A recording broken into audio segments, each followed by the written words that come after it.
Assalamualaikum warahmatullahi wabarakatuh. Selamat siang. Hari ini kita lanjut mata kuliah farmakologi 2. Hari ini kita akan membahas mengenai kortikosteroid. Ya, oke. Sebelumnya kita pengantar dulu bahwa kortikosteroid itu sebenarnya ada di dalam tubuh ya. Jadi kita sebenarnya di dalam tubuh kita itu memiliki yang namanya kortikosteroid atau kita sebut biasanya kortikosteroid endogen. Nah, kortikosteroid ini dia itu berperan dalam mekanisme homeostasis tubuh sebenarnya. Nah, ketika ada inflamasi atau imunitas, dia akan menekan inflamasi tersebut gitu. Nah, kita harus tahu dulu di dalam tubuh itu kadang terjadi inflamasi atau peradangan itu bisa disebabkan karena beberapa hal. Semisal ada infeksi, kemudian ada cedera, bahkan penyakit autoimun, kemudian juga reaksi alergi. Ini ketiga hal ini bisa menjadi suatu pemicu ya. Nah, bagaimana dengan gejala-gejala yang diakibatkan dari hal tersebut? Itu bisa jadi tubuh eh, experience dari panas, kemudian nyeri, kemudian bahkan sampai bengkak dan juga bisa ke gangguan fungsi. Nah, di mana peran dari kortikosteroid? Di sini adalah kortikosteroid itu menghambat jalur-jalur inflamasi maupun jalur-jalur aktivitas imun sehingga inflamasinya berhenti dan kerusakan tidak berlanjut. Seperti itu ya. Itu peran kortikosteroid di dalam tubuh. Nah, ini seperti yang saya bilang sebelumnya bahwa memang kortikosteroid itu di dalam tubuh sudah ada atau disebut dengan kortikosteroid endogen. Nama lainnya adalah kortisol. Nah, sekarang dari slide ini saya ingin menjelaskan bagaimana sih eh, tubuh kita bisa menghasilkan si kortisol tadi. Jadi itu dimulai ketika tubuh itu mengalami stres atau inflamasi atau peradangan, maka kondisi ini akan memicu otak, khususnya bagian hipotalamus itu melepaskan CRH. Kemudian CRH ini akan memicu eh, pituitari bagian anterior. Jadi pituitari ini juga adalah bagian otak ya. Letaknya persis di bawah hipotalamus. Jadi ada hipotalamus, kemudian di bawahnya itu ada kelenjar pituitari. Nah, pituitari ini setelah mendapat stimulasi dari CRH, dia akan melepaskan yang namanya ACTH.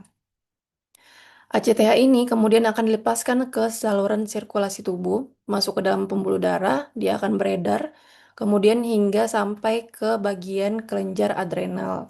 Kelenjar adrenal ini ada di bagian, kalau berdasarkan anatomi, letaknya itu dia ada di atasnya ginjal, di daerah atas ginjal.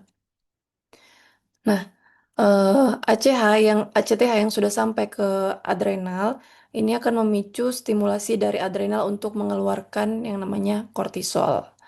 Nah, kortisol inilah yang nantinya akan memberikan efek feedback, negatif feedback. Dia akan menyebabkan sistem imunnya dihambat, kemudian dia akan menyebabkan ACTH-nya akan terhambat dan hipotalamusnya terhambat. Sehingga inilah yang disebut dengan yang namanya negatif feedback dari kortisol. Gitu. Nah, ketika disregulasi sumbu ini, itu menyebabkan yang namanya penyakit Cushing syndrome atau penyakit Addison.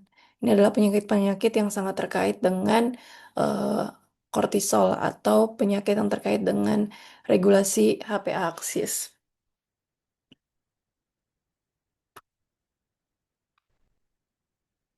Nah, kita harus tahu bahwa ternyata kortikosteroid itu dibagi menjadi dua jenis. Kita klasifikasikan menjadi dua. Yang pertama adalah glukokortikoid dan yang kedua adalah mineral kortikoid.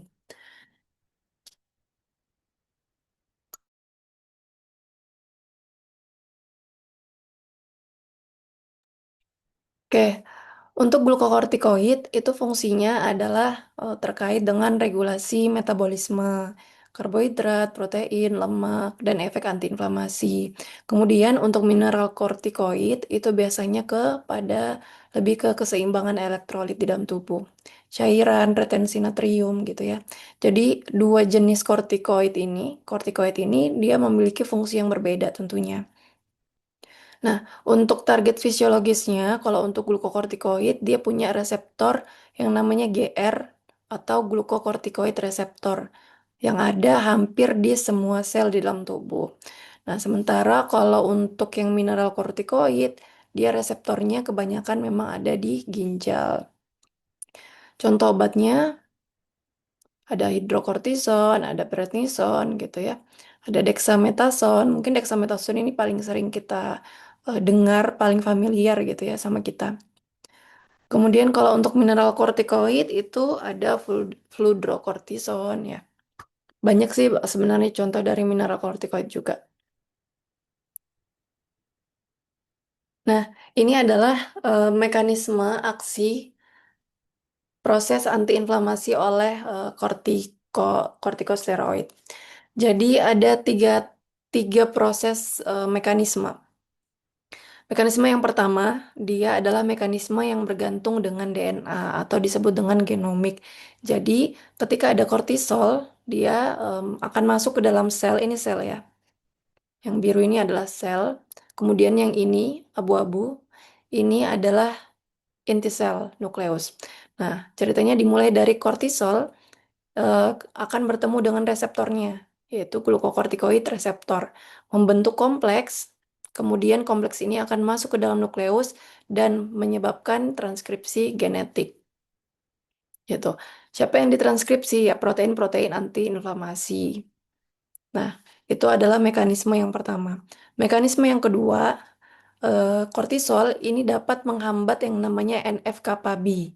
Jadi NF-kappa B ini adalah protein yang bisa menyebabkan ketika dia aktif ya, ketika aktif NF-kappa B ini dia akan menyebabkan transkripsi atau pembentukan dari protein-protein yang pro-inflamasi. Ada atau protein-protein yang bisa menyebabkan inflamasi kayak TNF alfa kayak gitu. Nah, kerja dari kortisol itu menghambat si aktivitas NF-kappa B sehingga nanti protein proinflamatorinya itu tidak terbentuk. Maka inflamasi tidak terjadi. Itu mekanisme yang kedua. Kemudian mekanisme yang ketiga bagaimana? Mekanisme yang ketiga ini adalah mekanisme non-genomik. Artinya dia kerja kortisol itu tidak masuk ke dalam nukleus, melainkan hanya di luar dari nukleus. Jadi kortisol ini bisa menghambat yang namanya jalur PI3K. Ini adalah jalur yang dapat memicu pelepasan dari nitrit oksid. Gitu. Oh sorry, bukan menghambat, tapi dia justru mengaktifkan. Jadi mengaktifkan jalur PI3K sehingga eh, dirilislah yang namanya nitrit oksid. Nitrit oksid itu bisa menyebabkan vasodilatasi ya. Banyak perannya sebenarnya pada inflamasi nitrit oksid ini.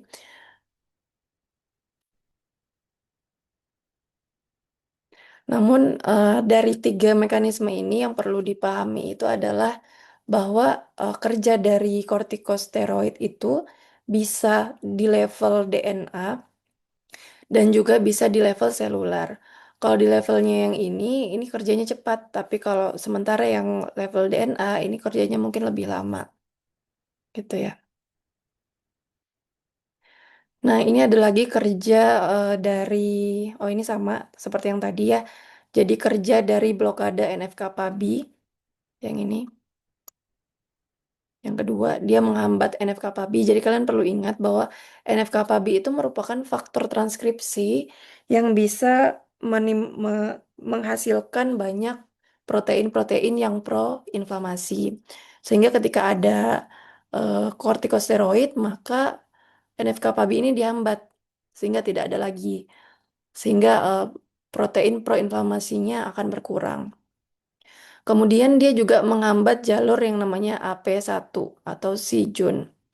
Nah, ini sama ya seperti NF-kappa B, dia juga bisa mengeluarkan protein-protein yang dapat memicu inflamasi atau sitokin-sitokin seperti interleukin, kemudian TNF alfa. Nah, itu semua dihambat sama sama glukokortikoid yang ketika dia berikatan sama reseptornya gitu.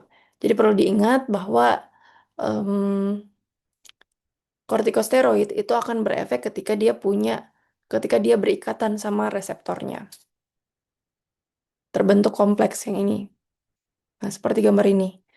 Jadi ada kortisol, ada kortikoid, dia menempel pada reseptornya dan membentuk kompleks.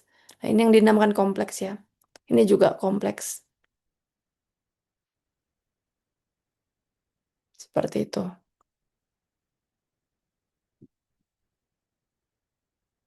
Oke, ini ada beberapa jalur lain.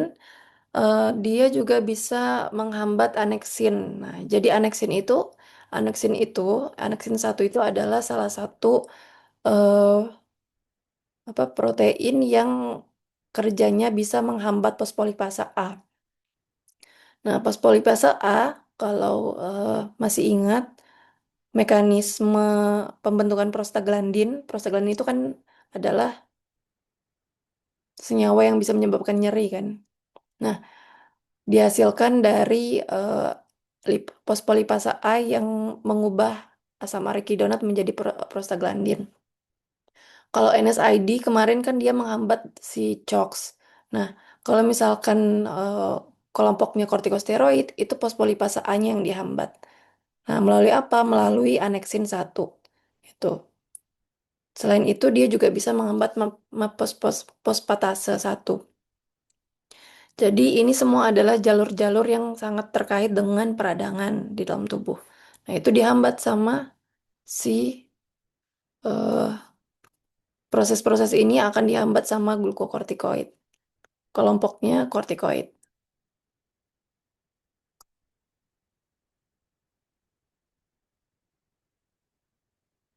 Namun di sini ya, karena kita tahu tadi ya, reseptor GR itu tuh ada di hampir seluruh sel gitu. Sehingga dia memiliki manfaat klinis yang sangat besar tentunya. Misalkan nih inflamasi, dia akan menyetop inflamasi dari berbagai arah gitu kan. Tapi konsekuensinya bahwa ternyata GR sendiri aktivitasnya itu juga diperlukan tubuh untuk menjaga keseimbangan homeostasis tubuh gitu. Nah, jadi ini ada kayak paradoks. Jadi dua sisi si kortikosteroid ini punya sisi yang bermanfaat dan juga punya sisi yang bisa bahkan mengganggu kesehatan kayak gitu. Ini juga tadi yang disebut dengan kenapa kadang orang itu bilang kalau kortikosteroid itu obat dewa. Nah, itu tadi jawabannya adalah karena hampir seluruh tubuh itu tuh punya punya yang namanya reseptor GR. Berarti ketika ada masalah sedikit di satu bagian tubuh, maka itu juga langsung akan teratasi gitu. Nyeri otot, kemudian eh, apa nyeri dimanapun, radang, nah itu tuh bisa teratasi semua sama obat-obatan ini, obat-obat kelompok kortikosteroid gitu ya. Tapi ternyata dia seperti pisau bermata dua gitu. Dia juga punya efek yang efek samping yang cukup besar gitu ya karena eh, sekali lagi bahwa kortikosteroid itu dia menjaga keseimbangan tubuh. Nah, ketika itunya ditingkatkan atau diturunkan, maka akan terjadi perubahan atau gangguan pada homeostasis di dalam tubuh.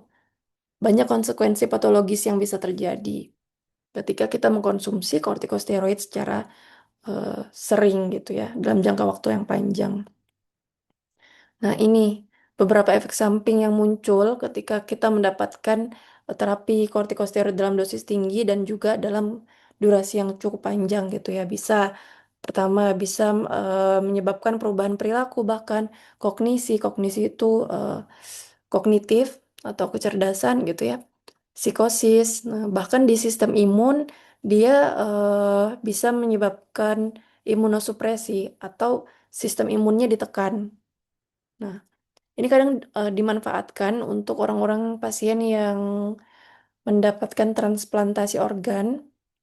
Jadi ketika ada transplantasi organ, eh, sebagian sebagian besar pasien itu tubuhnya menolak organ tersebut kan, sehingga organ tersebut dianggap sebagai eh, ancaman bagi tubuh sehingga akan aktif sistem imun.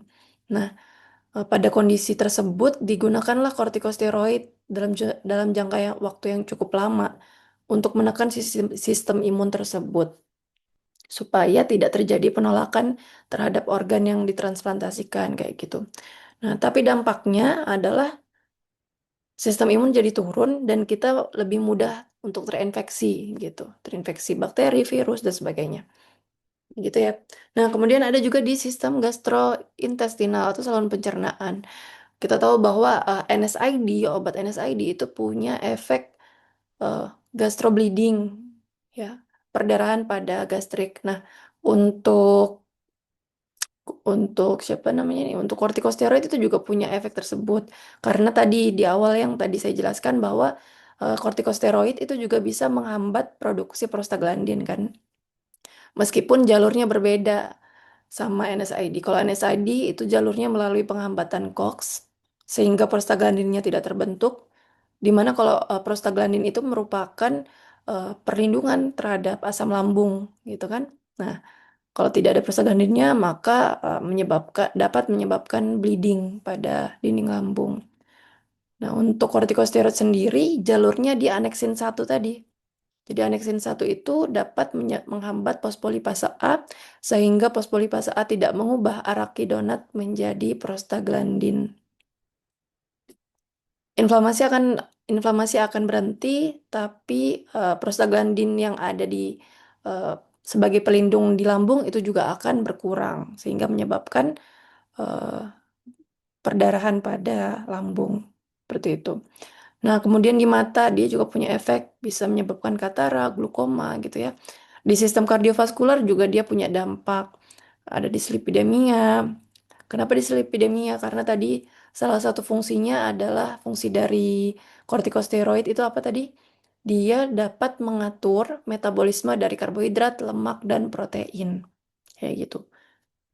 Ketika metabolisme itu diganggu, maka salah satu dampaknya adalah dislipidemia tadi. Kemudian ada hipertensi ya, macam-macam. Bagian kelenjar adrenal ini yang tadi ada sindrom Cushing. Kemudian ada sistem muskuloskeletal yang terkait dengan tulang. Ternyata pemberian em, pemberian kortikosteroid itu juga menyebabkan tulang itu lebih rapuh atau disebut dengan osteoporosis. Oke. Nah, ini yang tadi untuk tulang ya, salah satu dampak dari penggunaan kortikosteroid untuk pada anak, dia dapat menghambat pertumbuhan tulang.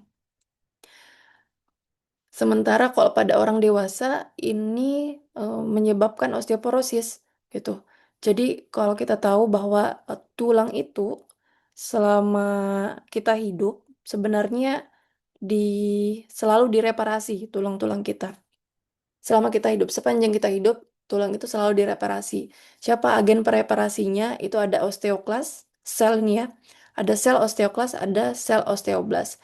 Sel osteoklas itu fungsinya untuk menghancurkan tulang. Jadi tulang lama, tulang yang sudah jelek itu dihancurkan. Kemudian diperbaiki lagi yang sudah dihancurkan sama osteoklas itu akan diperbaiki sama osteoblas. Kayak gitu terus prosesnya sepanjang kita hidup. Jadi mereka bekerja sama seperti itu ya. Nah, tapi pada kondisi eh, penggunaan penggunaan kortikosteroid, justru aktivitas osteoklasnya itu meningkat gitu. Sehingga tulang ini lebih banyak dihancurkan dibandingkan kerja dari osteoblas. Nah, itulah mengapa terjadilah yang namanya osteoporosis. Osteoporosis ini rapuh tulangnya. Itu ya. Nah, ini yang tadi sudah nanti kalian bisa baca. Jadi ini salah satu beberapa di antara efek yang tidak diinginkan dari konsumsi kortikosteroid yang tadi osteoporosis, kemudian dia bisa menyebabkan hiperglikemia. Ada juga dia bisa menyebabkan moon phase, ya, redistribusi lemak. Jadi ada buffalo hump di sini, seperti bungkuk. Nah, ada moon phase itu wajahnya bulat, seperti bulan. Kayak gitu. Itu adalah ciri khas dampak buruk dari penggunaan kortikosteroid. Terutama kortikosteroid jangka panjang gitu ya. Kalau kita radang, kadang kan dikasih obat golongan kortikosteroid, tapi itu kan hanya sekitar 3 hari paling ya, 3 4 hari sudah selesai. Maksudnya di sini jangka panjang itu bisa sampai yang sebulan, berbulan-bulan kayak gitu. Nah ini kan fitur kushingoid ini bisa muncul dalam 2 bulan pertama, 2 bulan pemakaian. Jadi pemakaian jangka panjang intinya. Kalau untuk penggunaan kayak 3 hari, 4 5 hari itu nggak masalah sih. Masih jangka pendek, eh, dampak buruknya belum belum terlihat kayak gitu. Jadi yang perlu hati-hati ini adalah penggunaan jangka panjang dan juga penggunaan dosis tinggi sebenarnya. Nah, ini adalah organ-organ lain yang juga bisa dipengaruhi sama toksisitas dari kortikosteroid, bisa otot, ya miopati atau kelemahan. Dia mempengaruhi mata tadi ya, bisa menyebabkan resiko katarak dan glaukoma, psikis, GI, kardiovaskular, dan imunosupresi. Ini untuk kontraindikasinya, jadi eh, ada kondisi yang tidak boleh, ada kondisi yang hati-hati. Yang merah ini yang tidak boleh, karena resikonya tinggi ya. Seperti orang yang hipersensitivitas, ini jelas nggak boleh menggunakan obat yang sudah, orang yang sudah diketahui hipersensitivitas terhadap kortikosteroid itu tidak boleh diberikan. Nah, kemudian nih pemberian vaksin hidup. Jadi maksudnya gimana? Itu kan tadi kita tahu bahwa kortikosteroid itu bisa menekan sistem imun ya. Nah, ketika kita diberikan vaksin, vaksin hidup di sini kan ada bakteri ya, dimasukkan ke dalam bakteri. Justru justru vaksin itu diberikan untuk mengaktifkan sistem imun kita kan.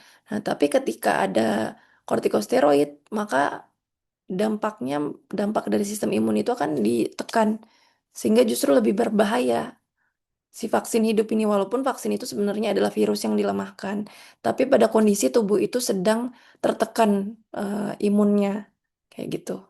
Makanya tidak boleh pemberian vaksin terhadap orang yang mengkonsumsi kortikosteroid jangka panjang.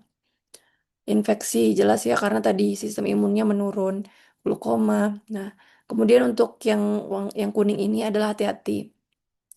Jadi hipertensi atau diabetes itu hati-hati penggunaannya.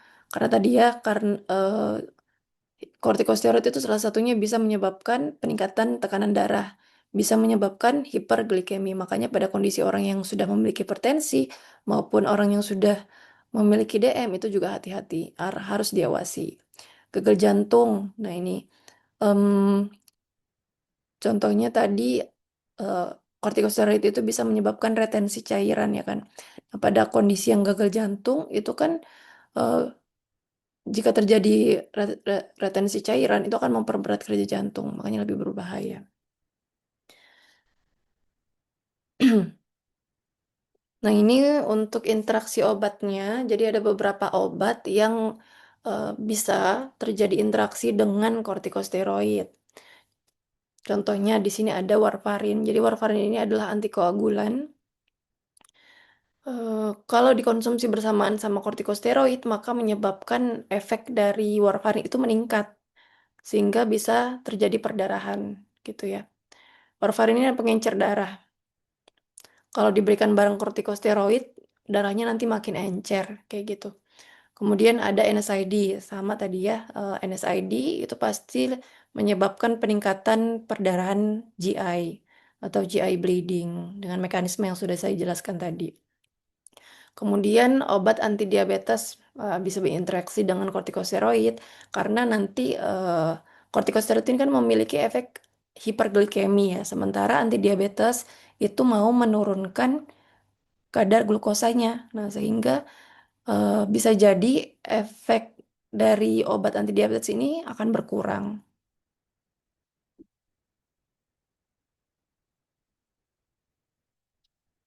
Nah, terus gimana caranya supaya aman mengkonsumsi kortikosteroid? Jadi kalau kortikosteroid dikonsumsi itu maka harus mengikuti ini aturan ini. Jadi satu pertama gunakan dosis terendah dalam waktu yang tersingkat. Sebaiknya sangat singkat dan juga sangat rendah. Kalaupun memang kondisi pasien itu membutuhkan kortikosteroid yang digunakan jangka panjang, contohnya tadi seperti kayak transplantasi organ gitu kan, nah itu membutuhkan waktu yang lama konsumsinya. Nah, maka terapkan yang namanya sistem tapering on dan tapering off. Jadi tapering ini maksudnya adalah obat itu diberikan pelan-pelan dosisnya, pelan-pelan naik, pelan-pelan turun, kayak gitu. Dan juga tetap dilakukan pemantauan ketat terkait kadar glukosanya, tekanan darahnya, kepadatan densitas dari tulangnya, itu harus dipantau terus. Seperti itu ya. Oke, ini slide terakhir. Saya mau memberikan tugas. Jadi masing-masing ini adalah tugas mandiri. Jadi masing-masing membuat list obat steroid. Minimal ada 6 obat ya. 3 obat yang kelompoknya kortikosteroid dan 3 obat kelompoknya mineral kortikosteroid dalam bentuk tabel seperti ini. Jadi nanti kalian tuliskan nomor satu nama obatnya apa, dosisnya berapa, bentuk sediaannya apa. Jadi bentuk sediaan untuk kortikosteroid itu macam-macam. Ada parenteral, ada topikal, ya oles, ada tablet, ada tablet gitu ya. Nah, itu dituliskan bentuk sediaannya apa. Misalkan bentuknya salep atau bentuknya tablet. Kemudian ini klasifikasinya apa nih? Apakah dia kelompoknya kortikosteroid atau dia kelompoknya mineral kortikosteroid? Kayak gitu. Nah, ini dibuat di buku catatan masing-masing. Kemudian kalian foto buku catatan itu, foto, kemudian fotonya itu dijadikan di scan, maksud saya di scan, kemudian diupload di sini. Jangan lupa tuliskan nama dan NIM eh, di atas tabelnya. Jadi di sini nanti tabel kan ya. Atasnya tulis nama sama NIM sama kelas. Kelas A atau kelas B kayak gitu. Kemudian scan-nya itu di-upload di link ini. Batasnya itu maksimal pukul 13 besok, Selasa tanggal 17. Nah, jadi saya menilai absensi kalian dari situ. Nanti yang absenkan kalian saya berdasarkan tugas yang kalian kumpulkan. Kumpul tugas maknanya adalah kalian hadir dan mengikuti kuliah kayak gitu ya. Jadi yang tidak mengumpulkan tugas ya berarti absen, tidak hadir. Seperti itu. Dan juga video ini hanya berlangsung, hanya saya buka itu sampai jam 13 juga, 13 besok. Jadi selebihnya itu sudah tidak lagi. Oke, cukup. Terima kasih. Assalamualaikum warahmatullahi wabarakatuh.